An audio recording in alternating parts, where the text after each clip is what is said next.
gente, beleza? Bom, vocês sabem que eu estava pensando aqui, e é justamente o destaque principal desse vídeo, né? O Flamengo pode derrubar o Mano Menezes de novo, né? Pouco mais de um ano depois de ter derrubado o técnico então do Palmeiras, né? Com aqueles 3-1, né?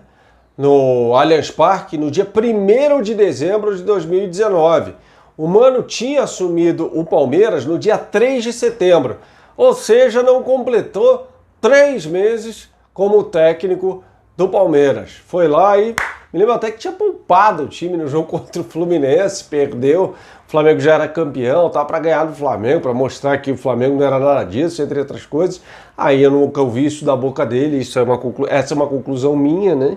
Tem uma história muito interessante, inclusive, né, que eu ouvi de um, eu não vou revelar quem é, mas de um integrante da comissão técnica do Palmeiras, que falou que o Felipe Luiz chegou naquele dia e falou assim, ó, vocês estão achando que a gente vai amolecer hoje, porque a gente já é campeão, vocês estão enganados, cara.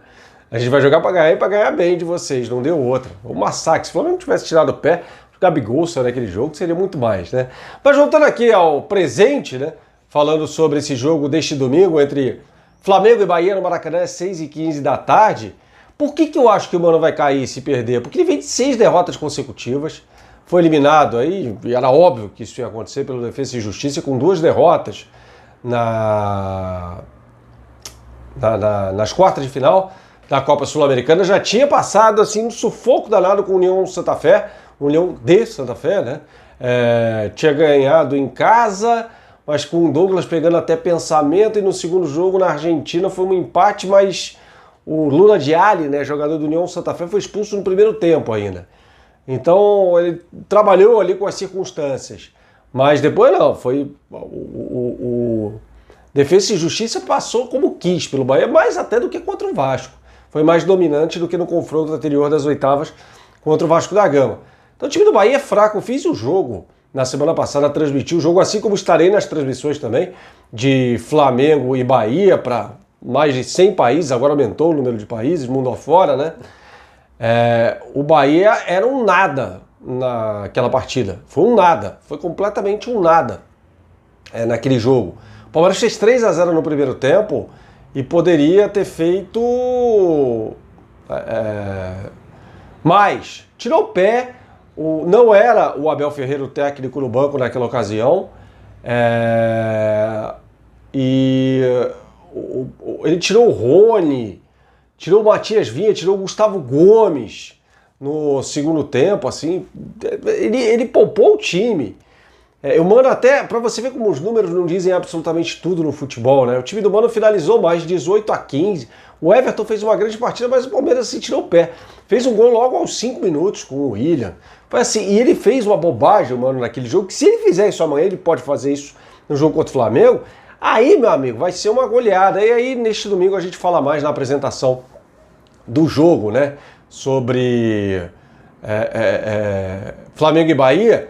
Mas ele escalou o Hernando, que é um zagueiro como lateral direito, para escalar Anderson Martins e o Juninho na zaga. Foi uma tragédia. Tanto que depois ele teve que desfazer esse negócio aí, colocando o Nino Paraíba. Foi um horror.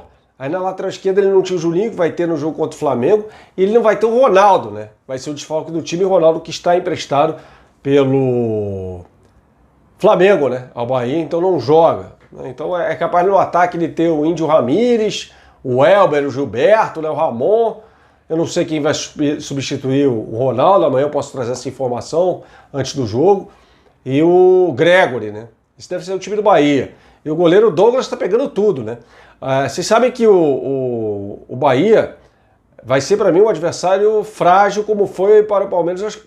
A chance de ser um adversário mais próximo do Curitiba, eu acho que aquela moleza não vai ter não. Mas assim, a tendência é que seja mais parecido com o Curitiba, sabe? Posso estar enganado aqui, eu costumo ser bem pé no chão, né? Em relação às análises aqui, você que acompanha o canal está acostumado com isso. Assim, acho bem difícil que seja um jogo complicado para o Flamengo. O Flamengo que vai repetir o time, provavelmente, que venceu o Santos, o que começou a partida contra o Santos, né, naquela vitória por 4-1. O primeiro tempo não foi dos melhores, mas acho que vai melhorar. A tendência é que jogue o Natan na zaga central, ali ao lado do Rodrigo Caio, na quarta zaga, na verdade, né? O Rodrigo Caio é o zagueiro central. e o João Gomes no meio-campo. O Arão não vai voltar, não. Se for, é no banco, mas não vai começar jogando, não. E o Natan, a tendência é que o Natan seja o titular do time do Flamengo nessa partida, tá? Agora sim, eu ainda me surpreendo como um clube de futebol contrata o Mano Menezes, né? Você pega os últimos trabalhos do Mano Menezes, ele ficou 3 meses sem ganhar um jogo pelo Campeonato Brasileiro, pelo Cruzeiro em 2019, é só puxar aí. Aí abandonou o time depois da derrota pro Inter do Mineirão, né, no jogo de mata-mata da Copa do Brasil. Aí ele pegou o Palmeiras em setembro, como eu disse, com menos de 3 meses no Palmeiras, caiu junto com o Alexandre Matos, que era o diretor executivo de futebol hoje no Atlético Mineiro. E agora tá na iminência de tomar um bico no Bahia também. É porque o Bahia não pode entrar na zona do rebaixamento nessa rodada, independentemente dos resultados deste domingo, né? O Vasco vai jogar antes contra o Santos. O Vasco pode chegar à mesma pontuação, 28 pontos, mas vai ter uma vitória a menos, 7-8, se isso acontecer, o Bahia perder. Os dois ficam com 28 pontos, mas o Vasco tem um jogo a menos, né? Então, assim, o Bahia pode não entrar na zona de rebaixamento nessa rodada, mas pelo jeito que tá, vai entrar em algum momento, se mantiver o Mano. Mandou embora o Roger Machado justamente depois de um jogo contra o Flamengo no 5-3, ou seja, outra curiosidade, né? O Flamengo pode não só derrubar o Mano, como pode derrubar mais uma vez o técnico do Bahia, exemplo que aconteceu com o Palmeiras, né? No ano passado, derrubou no primeiro turno o Filipão, derrubou no segundo turno o Mano. Nesse campeonato, derrubou o Roger no primeiro turno, pode derrubar o Mano no segundo turno. E quem contratou o Mano, no caso o Guilherme Birintani, que falou não, que ia dar uma oportunidade ali, continuidade com o Roger, e depois falou que a análise é feita em blocos de 6 jogos. Então tá na hora de fazer, porque o Bahia não ganhou um jogo há 6 partidas, exatamente, juntando o Campeonato Brasileiro e Copa Sul-Americana, tá? Então é bom começar a fazer aí a tal da análise aí no bloco de 6 jogos, viu? Mas o Roger tinha uma proposta de futebol completamente diferente daquela do Mano Menezes, era um time de mais posse de bola, era um time de mais toque de bola. Ele foi demitido, a pressão estava muito forte depois das 2 derrotas para o Ceará na final da Copa do Nordeste, os 2 jogos em Salvador, e aí ele foi demitido aí. Vamos buscar Mano Menezes, hein? Eu vou trazer alguns números sobre o time do Mano, que já comecei a me debruçar sobre os números, e vocês vão entender, porque assim, nunca é bom menosprezar o adversário, mas a fase do Bahia é terrível. Se o Flamengo tem tudo para fazer um jogo relativamente tranquilo contra o Bahia. Ah, mas o Botafogo também é um horror. É um clássico, né? Acontecem essas coisas. Mas contra o Bahia acho difícil. Valeu, pessoal. Grande abraço, até a próxima.